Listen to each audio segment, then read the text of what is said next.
Over the course of my sales career, I've booked hundreds of outbound meetings as an SDR and an AE, but I've been rejected thousands of times. But the difference between the reps who can keep showing up and actually get the results and the ones who get burnt out, quit, and never really make it, it's all down to how they process rejection. So in this video, I'm going to show you how I personally stopped taking rejection as an insult and the four mindset shifts that help me stay consistent, actually gain confidence, and keep on track to hitting my goals in sales. So just as a little rewind, when I first broke into sales, it was 2020. I just finished sixth form, finished early with COVID, which was interesting for sure. But I finished in about March. And from March to September, I did nothing. I didn't know what I wanted to do. I know I didn't want to go to university, but I thought, I'm going to bet on myself, whatever I do. I was trying to do modeling, probably can't tell now, but back in the day, I did a few little pieces here and there. But anyway, I sort of did any job I could, got into a warehouse, then sort of learned about sales, right? And sales intrigued me because it was commission only, thought I could make a ton of money, and it really excited me. But my first role, I was absolutely terrible. And I can't emphasize this enough, but I was genuinely awful. Like, I feel bad for the company I was that bad because in 2 months, they told me about the product. The second day, I was selling it, and I was in Costco trying to sell the security system. And it was COVID, so I had my face mask on, so I couldn't even like look at people. And I would just stand there for 8 hours a day. And when I say this, I can't emphasize it enough, but I would just stand. I wouldn't approach people. I wouldn't talk to people. And if somebody come over, I would just tell them, "Oh, here's what we do. We do this, and it costs this much a month. Do you want to buy?" And in 2 months, I sold one unit for £250. They refunded as well, so the company made no money, but I got to keep the commission, luckily. So yeah, that was my entire salary because it was commission only. So for 2 months, I made £250, and every single day I hated it. I'd turn up. I'd come home depressed. My mum would say, "Oh, have you sold anything?" I'd tell her no. And every day it was just this awful cycle because every no, every person who walked past me, I took it as an insult. I took it as they hated me, or just whatever reason I made up in my head, right? But my second role genuinely changed the trajectory of my life, which was it was basically a pyramid scheme. I'm not going to beat around the bush, but what they taught me was really good skills. It was face-to-face sales. I was doing events sort of in town centers, doing door to door, and I was doing charities and all these different campaigns, right? But what they taught me on the very first like training, because this was sort of what we went through before we went in the field. And what they taught me was you have to focus on numbers. Like numbers is how to make everything systematic. Because if you want to be consistent with your results, you can't focus on the end outcome. Like math helps to alleviate all the stress about is this person going to close? Are they not? Because if you're constantly focused on the end outcome, so like I was, if you're thinking, I need a sale, I need to book this meeting, I need this now, then as soon as you get a no, you take it personal. You take it as a negative, and that knocks your confidence. Then you go into the next call with this, and it carries on, and it just creates a compounding effect of being pure negative. So what you need to do is instead flip it and reverse engineer your numbers. So what they taught us to do was, if the end outcome, for example, what we used to do was, for example, selling four people, right? So four people needed to buy. So instead of saying every day I need to go there and get four sales, we'd look at the numbers and say, okay, well if I stop 100 people, I can bring 50 of them over to the stand. Out of that 50, I can probably present to about 30. Out of that 30 who I present to, 10 will walk away and I can close 20 of them. And out of the 20 closes, four will say yes. All right. So then if I get a no, I don't care because it's just one of the 99. It doesn't matter whether it's a no at the stop, a no at the present, a no at the close, a no at the very end. Like it doesn't matter because it's natural that you're going to get rejected. So what used to happen is I would approach people, then I'd take it super personal if I got a no at the very end because I felt like I've done all this stuff. And this happens for SDRs and AEs I coach, where if they get through the whole pitch, they get to the very end, and the prospect's not interested, suddenly the whole world collapses because they thought they were going to get a meeting. And this whole mindset is just a pure negative. So what you need to do is think, I don't care if this person says no as soon as I say my intro. I don't care if they drop off in the pitch. I don't care if they drop off at the close because you are going to have people drop off and that's natural. But if you consistently focus on the input, you'll get the end outcome. I actually spoke about this with a rep on coaching, right? And she came to me saying that she's not really doing too well at the minute. And through the phone, she booked one meeting. So I said, okay, the top rep booked like seven. So I said, let's look at your numbers. So we compared it, right?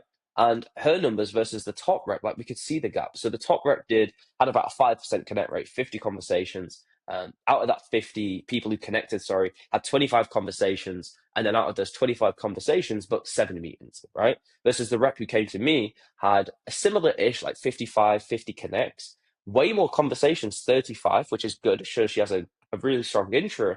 But then the drop off was to meetings where she had one. right? So I just said to her, like, that's the skill gap we need to work on. And you only find this stuff by figuring out the numbers. So instead of her being emotional, like, oh, I only booked one meeting, like, it doesn't matter. You just look for the numbers to find the gaps. And you know that if you work the system, if you maintain these numbers, you'll get there. So again, first thing, focus on the numbers is the most important thing. The second point is to zoom out. So if you're really focused on the day to day, it can be hard, especially in tech sales, right? Because if you're trying to book, for example, 10 meetings a month, you'll know that on average, that's one meeting every 3 days. So 66% of the time, you're not going to book a meeting.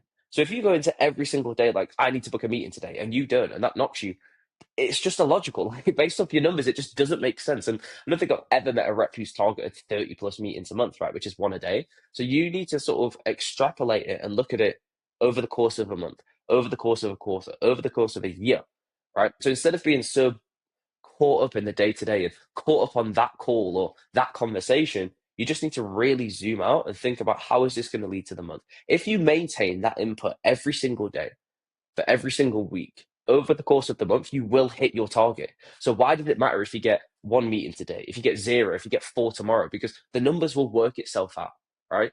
So just zoom out, think about it on a bigger time horizon, because we often dramatize and think things are much worse when we're just too focused on the short term. All right. The third thing, and this sort of links to point two, which is you don't know where the yeses are going to come. And again, we got taught this in the face-to-face role. Is something called gumball theory.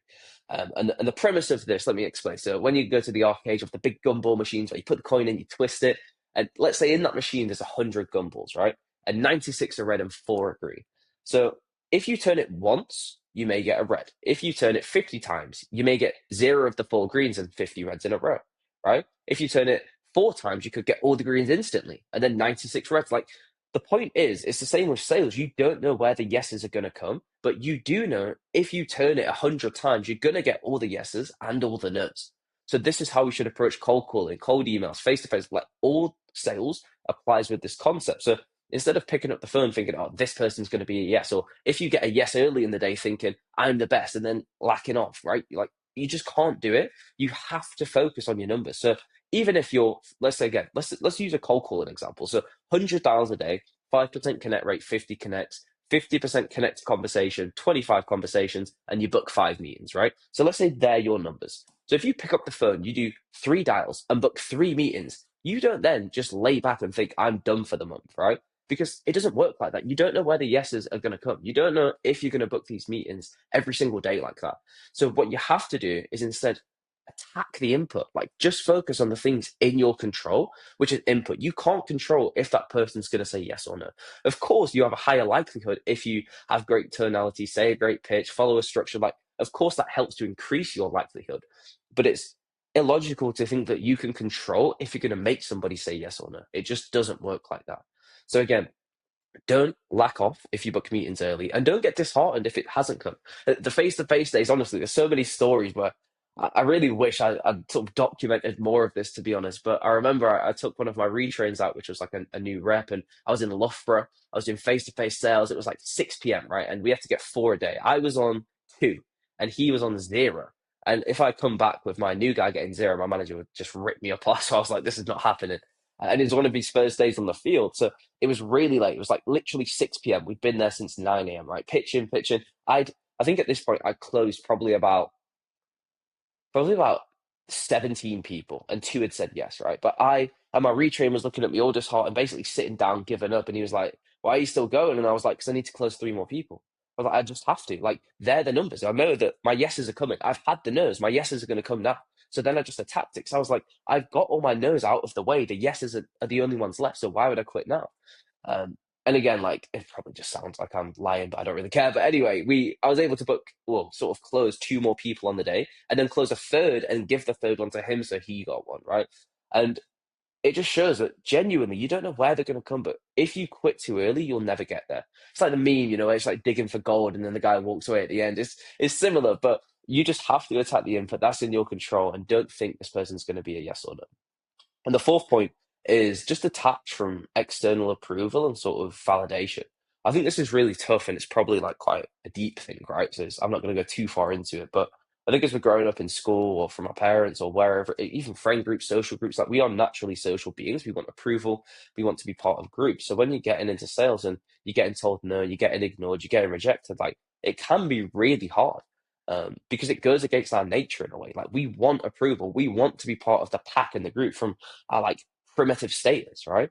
So what you really have to do, and you could look into stoicism and whatever, but if you really focus on the numbers, just don't care about if somebody's saying yes or no. Like even if someone's horrible to you on the phone, tells you to f off or whatever, like that's not a reflection on you. It's just a reflection on how they are at the time. And you can only control what you can and act within your reason. So if you just focus on, are you doing the right thing? Are you being a good person? Are you controlling what you can? Then that's all you can ask for. Like, don't think about confidence coming from you getting a yes or you booking a meeting or you getting a shout out or everyone saying you're the best. Like it doesn't come from that. And confidence and true happiness comes from you just looking there and being like, I did my best. I left nothing in the tank. Like they're the best days where you put 100% effort in, you went to zero, there's nothing left and you gave it your all. So again, like when you're on the phone, don't be focused on, okay, this person's going to say yes or that's what's going to make me happy. Like just focus on knowing what you can. So again, like they're the 4 points. The first one, again, really focusing on your numbers. Just don't care about the emotional aspect. Focus on, are you working your system every day? Second point is zoom out. Don't get caught up in the day to day. Pull it out to over the course of a month, will this get me to my goal? Over the course of a quarter, a year, like look at it on the long term, a bigger time horizon.